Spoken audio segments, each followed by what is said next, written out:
সব কাজ হয়ে গেছে। বলুন আজকে কি রান্না করব?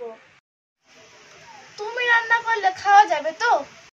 মা, আচ্ছা আচ্ছা ঠিক আছে, তুমি আলু ভাজা করো, ডাল করো, সয়াবিন আলুর তরকারি করো, আর আমের টক করে ফেলো। আচ্ছা ঠিক আছে মা, আমার সব রান্না হয়ে গেছে। তুমি ভাতটা বাড়ো, আমি যাচ্ছি। ভাত? ভাতটা কোথায় রাখা আছে মা? ভাত কোথায় রাখা আছে মানে? রান্নাঘর ছেড়ে ভাত কোথায় হবে?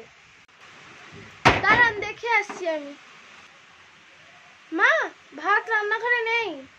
ভাত নেই মানে? তুমি যে ভাত রান্না করলে সেটা কোথায় গেল? আপনি তো ভাত রান্না করতে বলেননি আমাকে। ভাত করোনি মানে? তরকারিগুলো কি দিয়ে খাবো? কালকে রাত্রের একটা রুটি আছে, সেগুলো গরম করে দিই। দুপুরে রুটি খাবো? চলো ভাত বসাবে, চলো।